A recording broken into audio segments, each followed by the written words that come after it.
When you are expected to succeed by your mentors or parents or teachers, when there is an expectation on your life to do well, at an early age, you adopt it, you address it, you adhere to it, you create it. But if you are never given that opportunity to know what you are capable of doing, if you are never given that word, that encouragement that says, do you know what, you can be good at mathematics, even though you failed algebra and geometry and calculus and chemistry, which I did, crazy. You can actually do well in mathematics. If there's not someone showing you your worth when you can't see it, you'll forever be looking in the mirror thinking that you're not worth what you are. And for me, every single time I went to that school across town, it was like around two hours away from where I was. Every time I would come back, it was like a wake-up call. I would go to this school that was like in a predominantly well-off area, and everyone had books and paper and really nice shoes. And I remember looking at this thinking, oh, I don't have any of that. And every time I would come back into my neighborhood, I would see the graffiti and I'd see the trash. And I thought to myself, what makes a difference? Why are there people here in this situation versus here in this situation? And every single day I would come back, and it came down to this. It was the thinking, how we think, how we look at situations, whether or not we see ourselves doing well and being successful, or versus if we see ourselves as a not successful person in an environment. Our thinking defines our life. And when we can take hold of our thought and see it for what it is and change it and transform it and change it to convert it into an energy that unleashes a brain power that allows us to change a situation, that, my friend, is how we change our lives, and that's how we change everyone else's life. Do you know who Luther Campbell is? Tell me who Luther. So he was the lead singer of Two Live Crew. So he had a very similar situation. So he grew up in South Florida, I think just outside of Miami.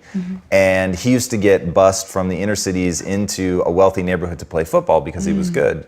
And he had a very similar experience. It was interesting hearing you describe that, which you didn't go into as much detail in the book about the back and forth, back and forth, back and forth. But hearing that, like, that would be such a visceral reminder of the change. So when I was big brothering, I used to do that. I would take him to Beverly Hills to watch movies because I wanted him to see something beautiful. That was like this driving thing in me. I was like, it can't be all that he sees is this literal concrete jungle, right? Like the only thing he saw going from home to school was concrete. I mean, there's like literally 3 trees. I mean, there's nothing. And so just trying to get that visual, was that something that you thought about in real time, where you're like, I need to get out of this? Like, this is going from something beautiful that I want to something that is painful that I want to get out of? Every place has its pros and cons. Really great places will still have a con to it. Really horrific places will have a benefit to it. And it's all how we see a situation. Every time I was bussed into that school, I felt, oh wow, I get a chance to learn. But at the same time, I realized how superficial it was. Everyone looked at each other based on what they owned versus what their character was. And so I saw the benefit and the detriment of that situation. And then when I came back home and was bussed into the area, immediately when I came off the bus, it was like, all right, how do I make sure I'm not shot down? This is literally what went through my head. Your mom used to make you guys sleep with your feet to the street side. Yeah, and it sounds, when I say this now, I realize the character. Tell people why, right? When I get off that bus and then I come home, there was a lot of gang violence, and I was very thankful to be able to get home. And once we got inside the door, inside the house, we're like, okay, we're somewhat safe. But there was a crack house next to our house. And my mother had decided to go back to school shortly before they had moved in. And she went to night school. And when she found out that there was a crack house, she had to drop going to night school to stay at home to keep us safe. And she put up this metal on the side of the wall. And she had us sleep in the bed in a certain direction. And she said, I'm having you sleep this way, and I'm going to put this metal up. So if a bullet comes to the wall, hopefully it hit the metal first. And if it pierces through the metal, at least it will hit your feet and not your head. And this is where we grew up. And I remember making a note to myself, I will do anything and everything to make sure I am not going to place myself in a situation like this, and I'm going to get an education so I can encourage other people to be able to succeed in life. And that was my decision, because no one should have to go through that.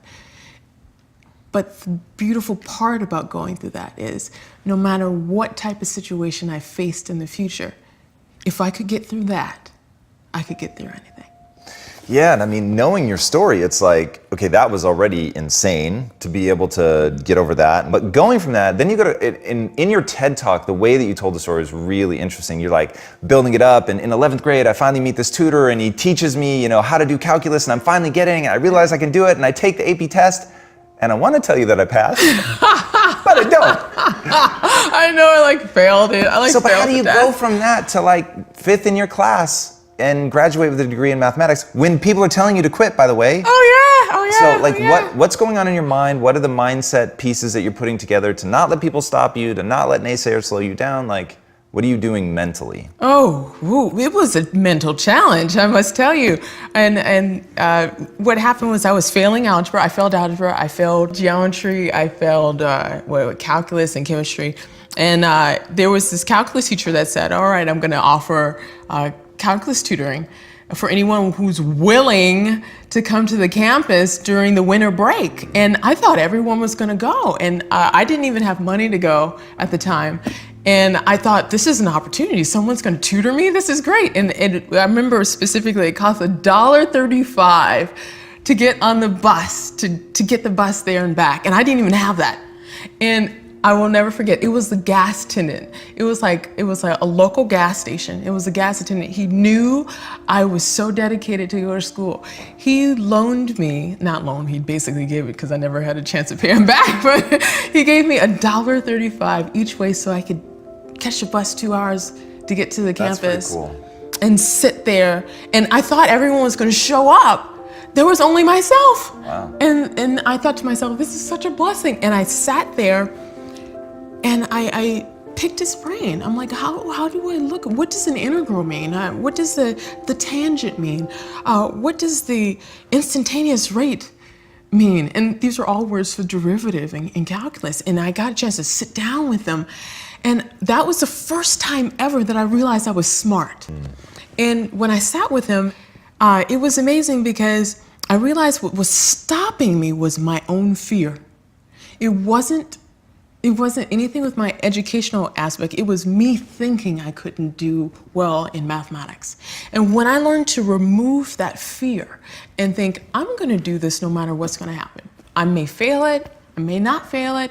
I'm going to do well at this, and I'm going to just see where it goes. I'm going to put my all into it. I'm going to find out. And I put my all into it, and I failed.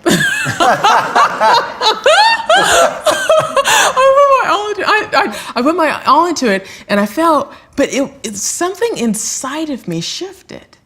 I realized, hey, failing wasn't that bad. If I can spend a little bit more time at it, I can actually do really well at this. And that was the shift in thinking. I'm like, all right, I'm just going to spend some more time in it, and I'm going to actually get this.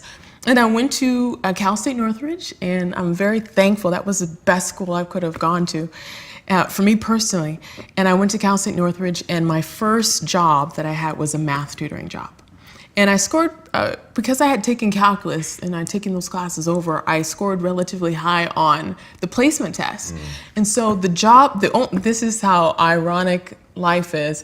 The only job that I got first when I was in college was a math tutoring job. That's ironic. I know, isn't it? And I remember telling the boss that hired me, the late Jane, Mrs. Pinkerton, God bless her, I told her, I don't know half of this stuff. And so she says, that's all right, just sit down with him and just read the book with him. I looked and I'm like, are you sure? And she said, yeah, just sit down and read the book with him. I'm like, okay, I mean, if I get paid to do this, sure. And so I sat down with the students, and it was stressful too, because I didn't know what half the terminology or anything was in the books. And I would sit down with them, I'm like, okay, I'm here to tutor you. Like, well, how do you do this? And I just tell them the truth. I have no idea. I'm going to read the book with you. And they thought I was joking. And so we literally sat and read the book together. And I found myself reading the algebra books, reading the geometry books, reading the calculus books, reading the statistics books, literally reading and studying. And I thank Jane Pinkerton, because had she not hired me into that role, I would not have graduated top 5 Wow. out of a 6,500 graduating class. It was because I sat down and worked with the students. When I overcome my own fear, it was when I was working with someone else and recognizing that the person next to me was the exact mirror of myself. And as I could help that person right next to me, I was helping myself at the same time. And it became this teamwork. Every single person on the campus needed mathematics. And so I got a chance to know everybody on the campus and became one of the most popular people because everyone needed mathematics. And that confidence that was built from taking something that I failed at before and shifting my thinking about it and embracing it to actually create a new reality for myself, that's what empowered me. And that's what allowed me to graduate top of my class, which later on opened up the door to launch rockets. It's incredible, and we'll get to the launching rockets in a second, but let's talk about neuroplasticity. So one of the things that you talk about in your TED Talk is literally reprogramming your brain to overcome the fear, to deconstruct it. I think you said fear is a choice, if I'm not mistaken. Yeah. So walk us through that. Why is fear a choice? How do we use neuroplasticity? What does that look like? What's the real process to make that happen? That's such a great question. And I love being on your show because you ask great questions. Thank you. You ask questions that hit home. Through a series of events, I learned the power that we have in our brain. When I overcame so many challenges when I was launching rockets, of being a woman and being a person of color in a predominantly area that was different than myself, I had to think differently. I had to think, all right, I'm going to stand out. Everything that I do is going to have to be twice as good. That's just the nature of it. And I had to change the way in which I was thinking in order to do that. How am I going to be such a contributing force to this environment that whenever I leave, I've made a difference? And when I realized that, and then when I coupled that with the aspect of mathematics, where the same type of math that we use to launch to Mars is the same type of math that we use to literally reshape our own brain, I realized the power of our thoughts.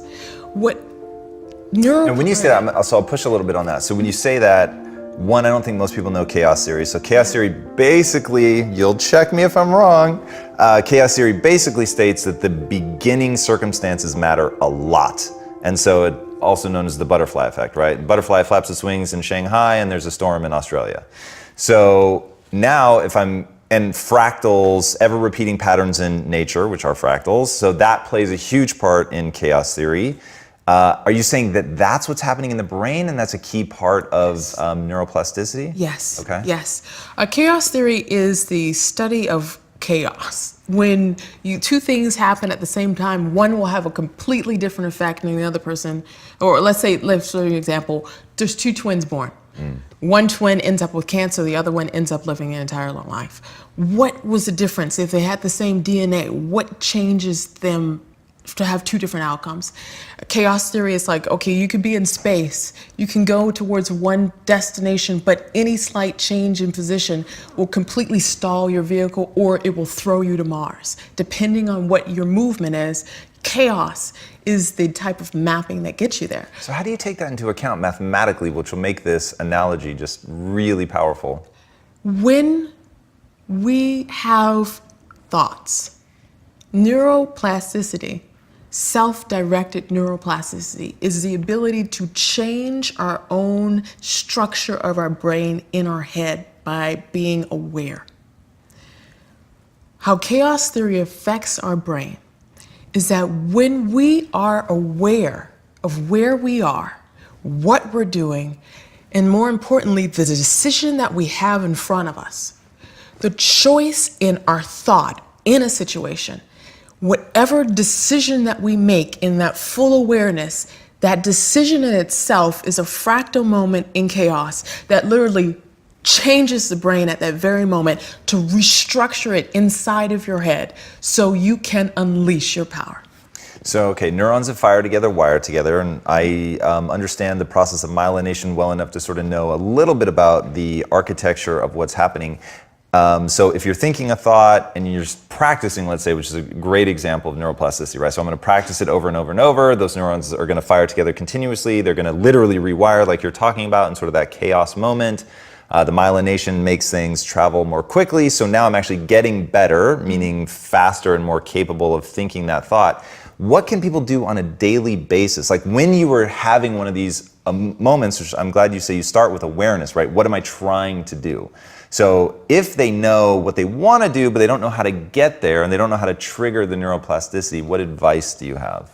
When you look at how are my thoughts going to align with where I want to go, and you decide, that moment in time where you decide, this is a thought that's going to get me to being a rocket scientist. This is a thought that's going to get me to be a doctor. This is a thought to get me to be a host of my own show.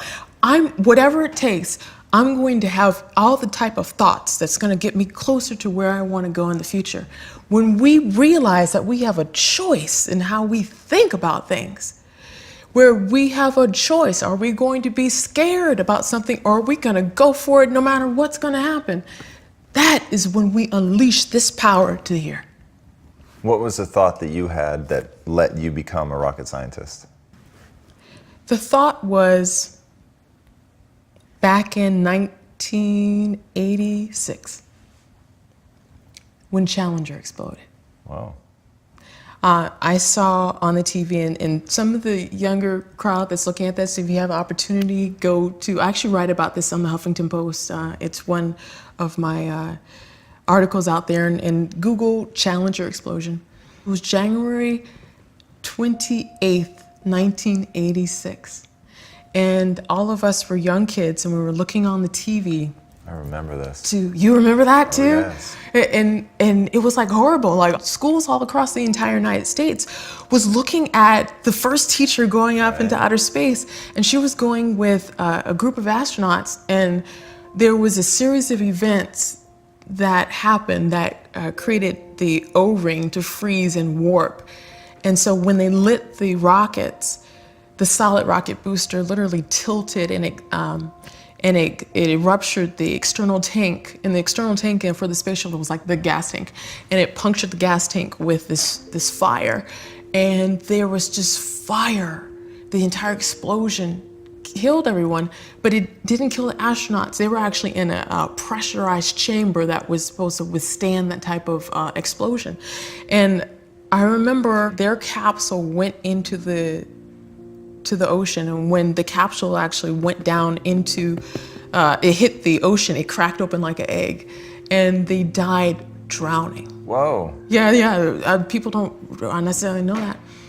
And when I found that out, and I was just so in shock, and Gandhi has a quote, it says, "You must be the change that you wish to see in the world." And I remember seeing that, and I'm thinking, shouldn't somebody have done something so that wouldn't have happened? And I didn't realize that at that very moment, when I looked and saw that, I thought, I'm going to be a person to help prevent that. And it wasn't until, I think I was like, how old? I think I was like 9 when that happened, and 8 or 9. And then I was sitting, the moment in time where I realized, oh my God, my dream of becoming a rocket scientist actually came true. It wasn't when I became a rocket scientist. I actually didn't remember that I made that decision when I was like 8 or 9, like I was gonna do this, until I was actually sitting at my desk at work, and I looked and I thought, whoa, I'm doing rocket science work. And I looked, I was in the exact same department to prevent the type of failures that I saw when I was 9 years old. I was going to say, that became your job, right? You were the one that had to dissect whether something was going to blow up or not. I signed engine tests. They couldn't test the space shuttle main engine without my signature. And that was one of the most stressful jobs I've ever taken. But you have to know everything. You have to know every bolt. You have to know every weld. You have to know every single pressurized system. How long of hot fire each engine has been through. The ISP. The ISP is like the horsepower of the rocket, and you had to know all of this to authorize that. Your signature meant nobody's life was going to be in danger because you've done all that checking. Yeah. Yeah, you likened it to having to look into the future, right? To be able to look at a schematic and know sort of what happens in the future. I found that pretty interesting. In fact, I think I have a quote here about it. Your role was devised in a way to pick the future that would ensure flight. And I really like that concept of you're picking a future, right? So you're going through the schematic, you're looking at everything, the bolts, the way that the rings fit, everything. You kept saying nooks and crannies, like you have to know every inch of these things. And then in your mind construct a vision of the multiple ways that it could play out. Yeah. How does that apply to like normal life? Because I think that's actually very akin to what we're all doing. Yeah. It applies 100%. The key thing is that you have to put into your head exactly what it is. You have to envision it before it happens. And then you have to envision what you don't want to happen. You have to do both of it. I remember you saying that in the book, and I was so surprised. I took a note on that, because normally when you talk visualization, you tell people, don't think about the thing that you don't want, right? So the hands follow the eyes, I think is a phrase in racing. So it's like, wherever you look, you're gonna go. So if you're looking to the things you don't want, you're gonna self-destruct. But you were saying that you guys really had to think about how exactly does this go right and how exactly does this go wrong? Yeah, you have to How know does that help both. people? When you see exactly what you don't want, if you can take the exact opposite of that, that's how you find out what you do want. For example, when we launched rockets, we knew, okay, we didn't want there to be an explosion out the jacket, which was like the side of the rocket, but we wanted the explosion to go down. So we thought, okay, what is the worst case scenario? And the worst case scenario is, okay, there will be a kind of entire flames blowing out where we don't want it to go. So we're like, how can we prevent that? How can we focus on where we do want it to go? Where's the ideal part for it to go? And the ideal part is for all the flames to go down the tubes and go through and create a plume. So what we had to do in that aspect is literally envision exactly what we didn't want and figure out the chain of events that could possibly get us there to what we don't want, and then go backwards. The fascinating thing about that is it's not just theoretical. This is actually what you did. Yeah. So tell us the story of Zhao. Tell us how that helped. It seemed to really be an important moment. Zhao is his name. And he was a man from China. And he was brilliant and is brilliant. I'm still fascinated by how his brain works. And the beauty about working in rocket science is that I had the ability to observe genius brains. And I realized that any of us can gain a genius brain no matter what age we're at. It doesn't matter. Forget what anyone's ever told you. You can gain a smart brain at any age, I want to dive into that for a second, because you said something really important, because in the math class, they were telling you, you're not going to succeed, you keep doing it. And we don't really have time to go deep on this, but your mom had a very traumatic brain injury. And you said you have to decide you're going to heal no matter what the doctors are telling you. Yes. So yeah, that point of decision is a recurring theme with you, which I find very, very interesting. Yes, decisions reshape the brain. Every decision that you make reshapes your brain. The more powerful you are in making decision after decision after decision, the more powerful your brain becomes. Does that make you really careful about what decisions you make? Like, are you super aware when you're making decisions? I've learned to become aware.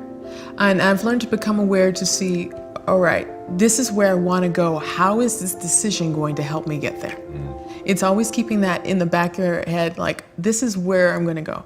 And I'd made the decision very early in life that no matter where I was going to change it. I was going to change it so I would leave my mark to be able to help in a very powerful way, so people after I leave would be able to make their own mark and build it in a way in which was going to be very powerful for their life. And the reason why I love Zhao, and I'm so thankful for him, he took me underneath his wing. And I didn't know anything about rockets at the time. I knew math. didn't know anything about rockets. And he was overworked, and he had tons of paper on his desk. And he helped me understand my graduate school work. And I would finish my work early in the one department that I was in at first. And I looked at him and I did something that no corporate person ever does. I said, "Oh, do you need help? I'll stay after and help you." I was just so fascinated with what he was doing. And he became my mentor. I was just sitting next to him to watch how his brain worked. I mean, it was a similar thing to when I went to into those schools and how I had to listen and see how people were communicating. They were communicating differently. Here that was again. That situation was repeating in my life. And here I was next to this man and all these other people who were like brilliant at what they were doing. I had to observe. I wasn't raised like that. I had to find out how they communicated, how they saw things. And each time I could get inside of their brain, I understood my brain more. So as I was working with Zhao and I could get inside his brain, I was looking at how he interacted with people, how he handled work. I'm like, how does that work for him? How can I tailor that for myself? And that's where Zhao and I became so most helpful. This is the funniest thing. He had spoke with a really deep accent. I mean, it was like really, really deep and no one could understand him. And I could understand him just fine. And we found ourselves a team, and he would introduce me to other people. And when he couldn't do a project, he says, "I'm going to recommend Olympia. She can do exactly what I can do, and she can help you too." And we built this network, and it was this connected network where we were all supporting each other. So even though they were the people that were out there that were very like, trying to push your buttons, I knew I was connected. I knew I had people who had my back and I had their back. And we all took ownership and integrity in what we did, and we always were honest with one another. That's amazing. And that notion of camaraderie and finding people that have your back and you have their back, I think is really, really important. So what advice do you have to women who are contemplating going into STEM? If you're a woman interested in science, technology, engineering, and mathematics, do it, study it, learn it. We need you. Do it. I would love to have you. If you're a person in science, technology, engineering, mathematics, in other words, STEM, go into it, do it. There is such a overwhelming need for you because you have the ability to see the big picture. You have the ability not only to do the mathematics, but you have the ability to see the big picture and use your communication skills in order for people to see how important concepts are. So that is the gift that you bring. If you have the opportunity to go into that STEM, do it. And find me on Facebook. Let me know that you go into STEM. I would love to hear about it. Awesome. Yeah. All right. Tell everybody, before I ask my last question, tell everybody where they can find you online. You can find me on answersunleashed.com, and I have my own show, and it has all these different tips for people to go into science and how to reshape your brain. You can always find me on facebook.com/Olympia LePoint, and there's always the main website, Olympia LePoint, so you can find me in all the different ways. Nice. All right. Final question. What is the impact that you want to have on the world? The impact that I want to have on the world is to use media for people to realize that their thoughts have power. I like that. It's fantastic. Olympia, thank you so much for being on the show. What an absolute pleasure. Guys, this is such an amazing story of somebody overcoming the odds. I cannot tell you how much I was inspired by this. If you enjoy hearing tales of somebody that really has to put in the work, overcome, it reads like a Hollywood story. I'm not kidding. It's absolutely crazy. From starting in poverty, from the struggles that her mom went to. But at every turn, it's a story of somebody who can see the permutations of her future, make the decision, and always be moving forward, going towards them, never making excuses, understanding that fear is a choice, understanding that at the end of the day, it comes down to you. It comes down to the work that you're willing to put in, and maybe most beautifully, the team that you're able to gather around you by helping them also make their dreams come true. It's an incredible story. Guys, this is a weekly show, so if you haven't already, be sure to subscribe. And until next time, my friends, be legendary. Take care. Thank you so much. It's a pleasure to have you on. Thank you. Thank you guys so much for watching. And if you haven't already, be sure to subscribe. And for exclusive content, be sure to sign up for our newsletter. All of that stuff helps us get even more amazing guests on the show and helps us continue to build this community, which at the end of the day is all we care about. So thank you guys so much for being a part of the Impact Theory community.